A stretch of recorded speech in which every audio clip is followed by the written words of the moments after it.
I'm going to give you my mic in just a moment. I'm going to get out of your way very soon.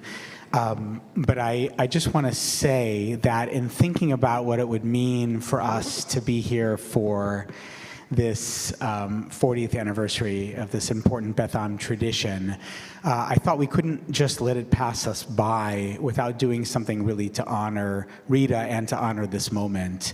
And as I thought about it, the name that came immediately to my mind was the inimitable Tom Hall, who was the longtime conductor of the Baltimore Choral Arts Society. He's now been the longtime host of Midday on WYPR. He's also my neighbor and my good friend. Miriam and I traveled with Tom and Linnell to Israel in February of 2023, a really extraordinary trip.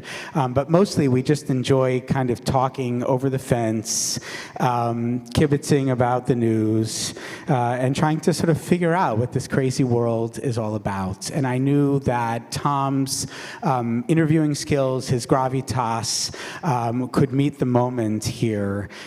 He is a longtime friend of Rheda Becker's. The two have collaborated before, and Tom is also a longtime friend of Beth Am Synagogue. A number of times he's hosted our scholar in residence before I moved into the house next door. Oftentimes our scholars would stay with Linnell and with Tom and with Miranda. And he also has been a presenter at Beth Am many times in the past. He interviewed Daniel Sokach for us of the New Israel Fund a few years ago, and he, along with Noam Sion, created the very memorable series, Scripture and Song. Raise your hand if you remember that series. It happened before my time, but I hear extraordinary things about it. So, and Rheda definitely remembers. So without further ado, I'm going to turn it over to Tom Hall in conversation with Rheda Becker to mark this very important occasion. Thank you. Thank you so much. Thank you for everything. This is wonderful, and I am so comfortable sitting here with my good friend Tom Hall, whom I admire and like so much. So we have been doing things for a long time together in the world of music.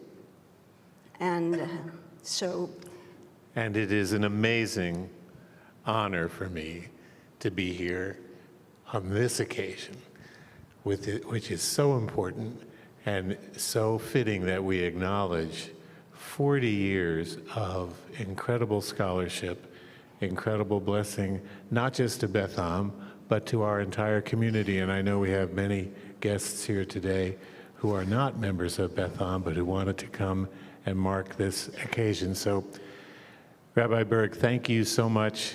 And Rheda, thank you for honoring me. As Rabbi Berg mentioned, I have had the great honor of being on this bima many times in different capacities, none more special and more incredible than today, to be with you on this holiest day of the year with a friend, a scholar, a wonderful part of our community. Daniel and Miriam have been wonderful friends. We've gotten to know Daniel's mom, Phyllis, who's here as well, and Miriam's mom and dad. It's been a great blessing to be their friends and be our friends and our neighbors. And Beth Am is so important to our entire community, and Rabbi Berg is very important to the city of Baltimore. So he's right that we need to honor you today with this amazing achievement. Linnell and I moved in across the street 2 months after you delivered your first Martyrology in 1986. Take us back to 1986 and how this all started. Well, I had a call from a rabbi in Washington. He was to be the guest rabbi for the coming high holidays. And he said that he had asked, he was going to be the guest here, and he asked if there was anybody who read well. And they said, we have a professional narrator in Rheda Becker, and he sent me some pages to read. And I called him back after a couple of days and said, I'm sorry, but I just can't do this. I just cried the entire time. It's so sad. These pages were from a book that a young woman wrote. It was called Fragments of Isabella, and it was about her and her family in Auschwitz, and very, very, very difficult to read. And he said to me, it's important, and you have to do it. So I read it over a zillion times until I could finally do, as I did today. I read this a zillion times out loud to try to do it without crying. I got a little at the end, but pretty much got through it without crying. It's very difficult. And you have to be respectful of what this material is. It's so sensitive, it's so personal, but it is so important.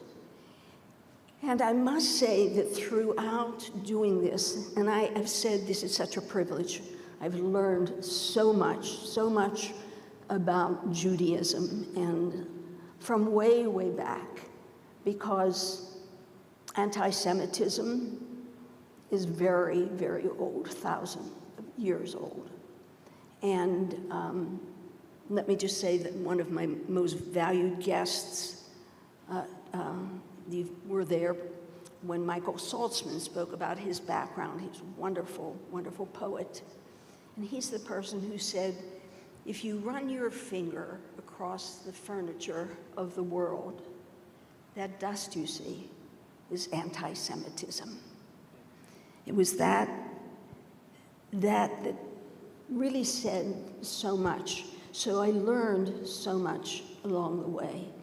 And the main thrust of this came from Elie Wiesel, whom I spoke about one time and what happened with him. And he was the person who talked about bearing witness. It took him a long time to decide to do it, but he decided to speak about what happened to him and his father in the concentration camp and what happened to his family and his neighbors. And that book was called Night, and many of you had to read it in high school and so on. And that was his way of bearing witness to what happened. And that has been the calling here, bearing witness. Yeah. And you've borne witness so powerfully. It's such a gift, as Rabbi Berg said, to the whole community.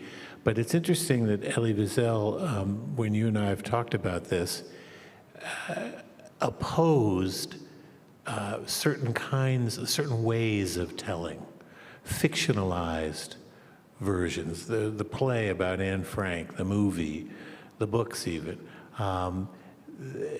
That's an interesting take. That Well, he didn't think that was appropriate. He didn't like that. Elie Wiesel felt that a play or on Anne Frank's diary, whatever it is, it's that it romanticizes in so many ways something that was not like that at all. It was horrible. It was horrible. It was terrible. And so he didn't really approve that. Now, what is very interesting is, can you believe that they made a musical out of what I presented today? It was called Parade. And many of you probably either saw it or heard of it. And it was very good. It was like an opera that had a tragic story. It was a tragic story. It was treated so respectfully. Unfortunately, I never got to see it. But when someone said there is a musical on that subject, I thought, how in the world? How in the world? But it was very good. And so that's just interesting information. Yeah. Because you present these stories directly, historically, assiduously researched. I mean, you really just lay out what happened in each of these instances and you bring us into the moment. How do you research this? First of all, how do you pick which of the unfortunately many, many stories there are to choose from? And then once you've chosen it, where do you start? Well, I get so many wonderful messages from the congregation of stories they know or experiences that they had about subjects that they think would make a good martyrology. And I have often followed through with different ones. It's so hard.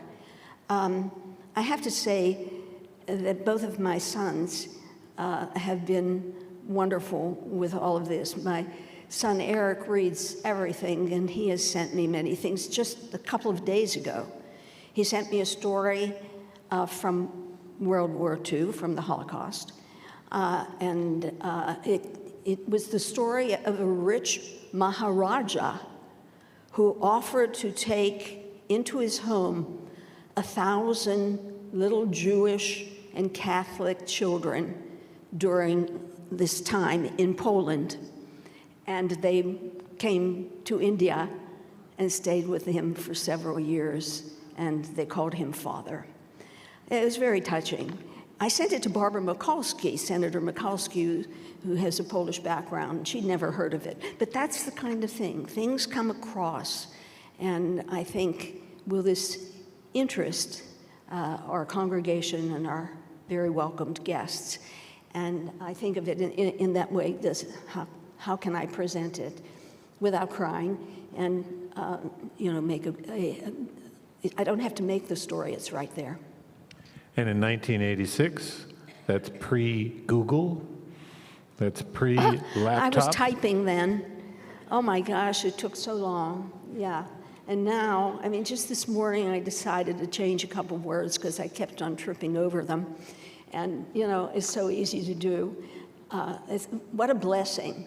And of course, I was resistant to doing it. I was a good typist, and I didn't like electronics. The whole thing was too much. This is what happens when you live as long as I do. You confess to that kind of thing, how bad I am with all of that.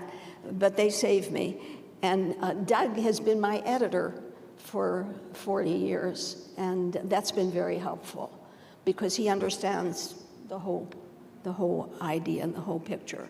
So I've had that wonderful family support, but I must say I'm very grateful to the people in the congregation who send me material, and I wish I could live 100 or more years so that I could do it all.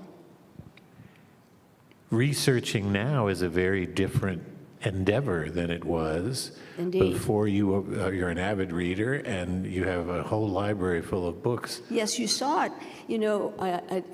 My library just burgeoned because I wanted to get the best books on the subject.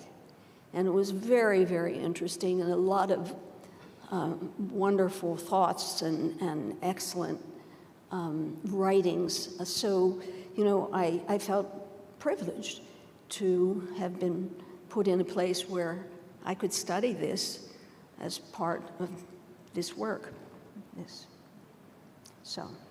Because one of the dangers, one of the real challenges now is the amount of misinformation, disinformation, in addition to the anti-Semitic information that covers the worldwide web.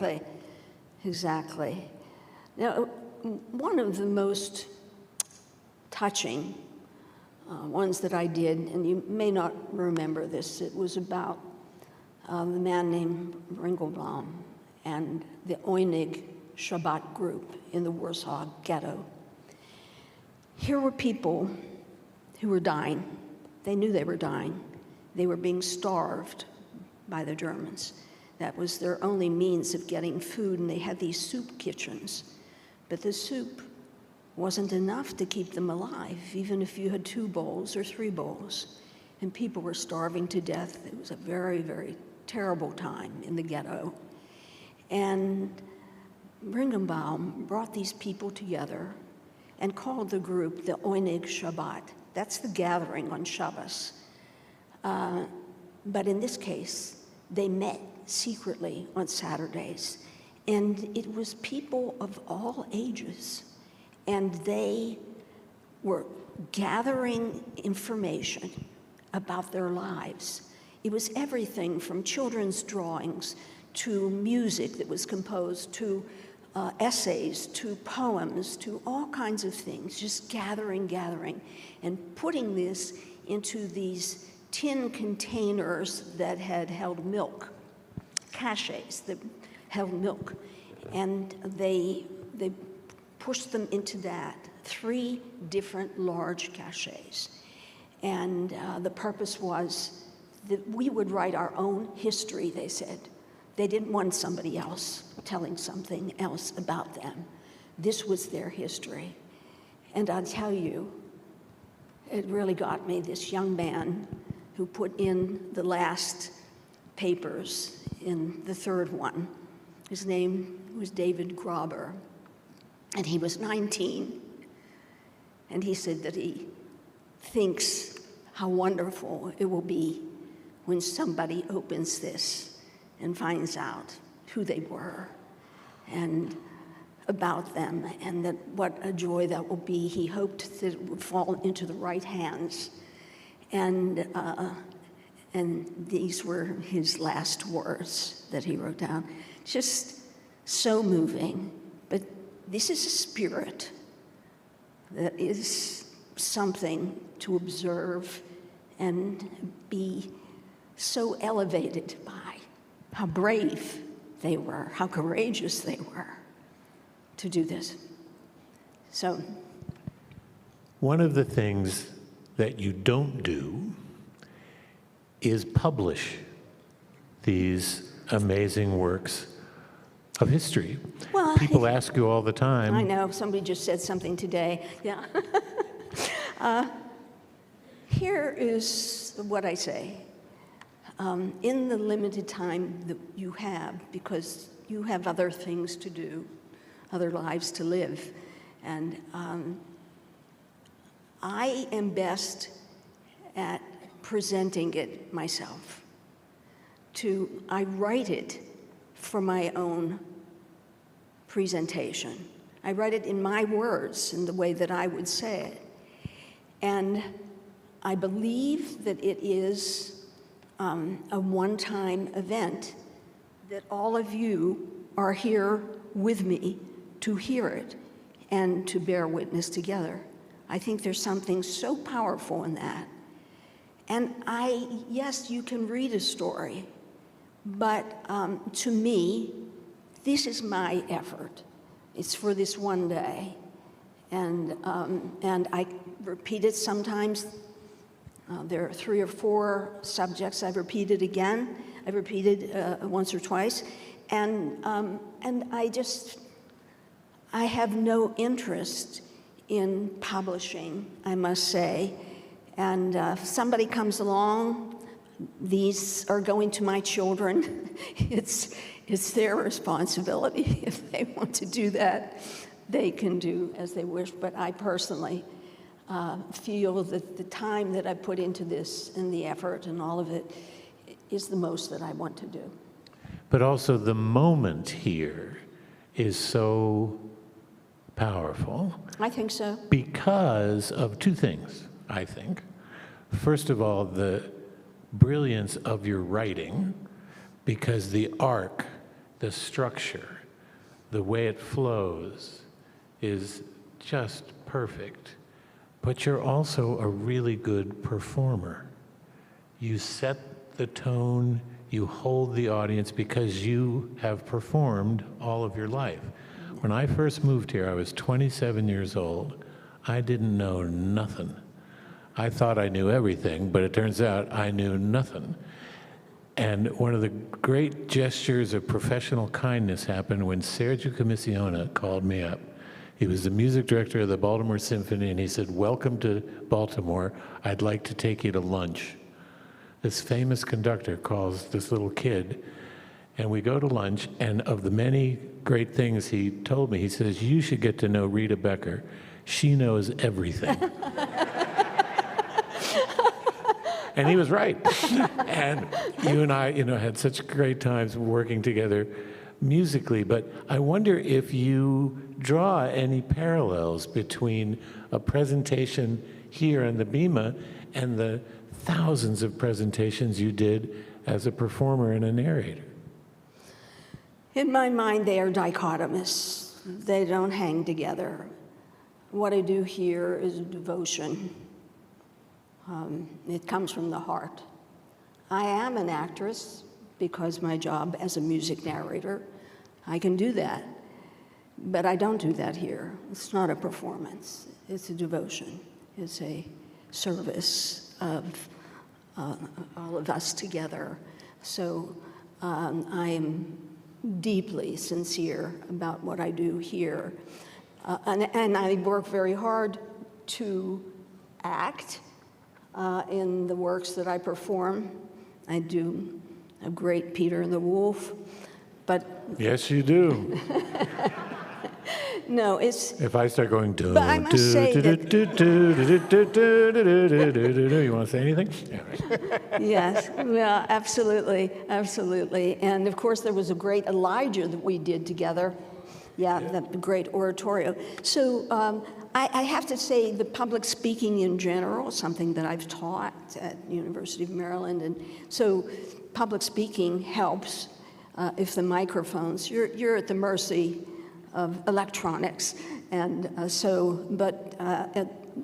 I have to say that there's very little.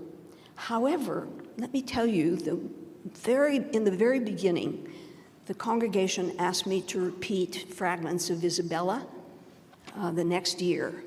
So I did it the next year. And then they said, would you do it again? And I said, well, I'm working on something now in music that I think could be a good presentation. This young, wonderful Jewish pianist and composer, Moshe Kotel, asked me to do the premiere of a work he had just written. And it was called August 12th, 1952, The Night of the Murdered Poets. And what it was a musical version of these Yiddish poets and writers who had been executed in the basement of the Lubyanka prison in Moscow. Why? Because they were Jews. These were beautiful, wonderful people, and the Soviets decided that, they were, whatever they were Jews, and they influenced the world in a poor way. And before he was executed, David Bergelson, one of the poets, wrote, "Earth, O earth, do not cover my blood," saying everyone should find out about this. Everybody should know what happened from my blood, and it should not be hidden in the earth. And it really pushed me forward with this work here. So that was one time that I happened to have been doing that with him and doing that premiere. And it was a wonderful work, really wonderful, and came up with a story that I knew nothing about. Yeah. Yeah, Earth Do Not Cover My Blood. Yes. And that has really been an animating theme for you these 40 years. This is making sure it is not covered. It's not covered, that we all heard it today. Leo Frank thought that the whole mortal world, as he put it, would know one day his innocence. And we know it today. It's something. Elie Wiesel said that bearing witness is not something that you think is so important, but he said it's all important. We can't do anything about what happened. We can't reverse any of it. The least we can do is bear witness. So that's what we do. You grew up in Pittsburgh. Yes. And as a little girl, did you hear these stories? What did the grown-ups tell you about the Holocaust? Well, I was very what young, was so going I on? didn't really get it. My parents spoke Yiddish to their parents so that we wouldn't understand what was going on. But I didn't know that there was something bad about the Germans. And one night, I thought that the Germans were in my closet, and I was very scared. And I went into my father and mother's bedroom, and I said, the Germans are in my closet. And my father, my very young father, he said to me, no. He said, there's a big ocean between us and the Germans. They're not anywhere near your closet. Anyhow, I'm here. I can protect you. And don't you worry about it. You're fine. And he took me back to bed, and I was fine. I can't tell you how many times I thought about that in covering the Holocaust for our Yom Kippur presentations. There were fathers there who thought that they could protect their children, but they couldn't. And that, personally, because I remember how my father said, don't you worry, I can take care of you. You're safe. Yeah, and it's another, all the fathers who weren't able to do that is just so incredible. sad and so horrible. Yeah, that was just a terrible thing. But I'm sorry, you asked about Pittsburgh. I lived in Squirrel Hill, so of course you must know how difficult it was for me and for all of us to hear about the Tree of Life Synagogue. I felt so safe and happy in Pittsburgh growing up. It was just wonderful. And Beth Sholem was my synagogue, but I knew nothing of the Holocaust then. I was young. There are a few things that resonate in a particular way with you because of the importance and the endurance of their anti-Semitic foundation. One is the blood libel. You feel very strongly about telling all of the stories, but some of the stories really are, deserve particular attention. Let's talk about a couple of those. Yeah, just to briefly say that there are a couple of very, very important lies that have caused thousands of Jewish deaths. And one of them is the blood libel, very, very old. The lie that Jewish people use the blood of Christian children to make matzahs for Passover. And this has caused so much trouble. It was really basic to the pogroms in Poland and in Tsarist Russia. There were trials. I don't know if you would have ever heard of the Bayless trial. I spoke about this a long time ago. This young man, Mr. Bayless, was accused of murdering a young Christian child for this purpose. And this was one of the times, unlike poor Leo Frank, jurisprudence was really fantastic. Lawyers from all over the world went to Russia, and they got him freed. The evidence was poor, whatever it was just a wonderful thing. But that is very basic, the blood libel. And then there is the protocols of the Elders of Zion. Tsarist Russia was behind the pogroms. They manned them, they came up with them. It was to protect the Tsar from public bad opinion. If we got the Jews to be against, people would not be against the czarist public. And so they came up with these different ideas. Bringing up the blood libel was one. Bayless, that was all a manufactured thing. And they came up with this false testament called the Protocols of the Elders of Zion. And it supposedly was a meeting of the elders of Zion and the Jews who controlled the newspapers of the world, who controlled the governments of the world, who controlled the press, everything. And people believed it. People believed it. Henry Ford believed it. And it can still be found today. I actually went to the Pratt Library and got a copy of the Elders of Zion. Just wanted to see, what it was. And this was very destructive, very destructive. Is there, in your mind, a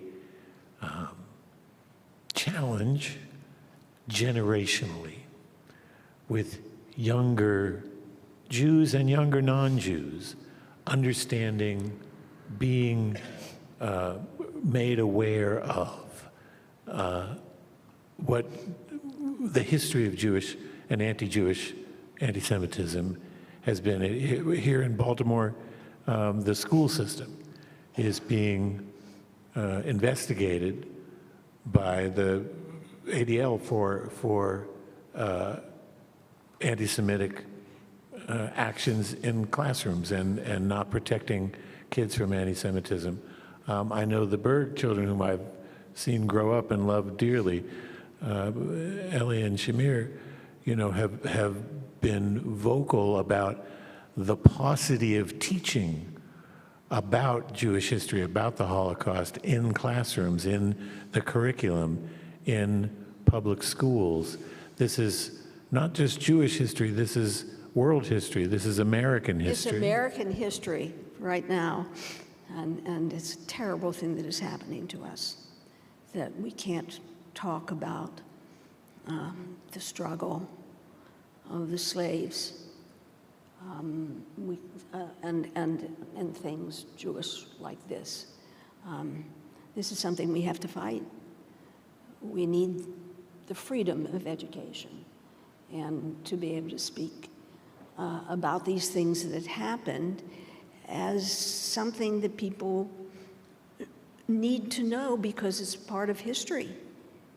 And history is so important for us to learn, so much to learn from it.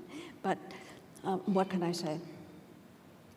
And Jewish anti-Semitism, Christian Jewish anti-Semitism, whatever the roots of it are, is on the rise.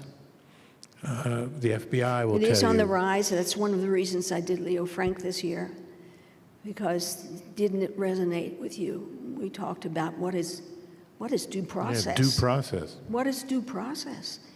And yes, this is a time that we need, hopefully, to get through. I can't say anything, but it's very disheartening. Yeah. And Thank you. Rabbi Berg, are we taking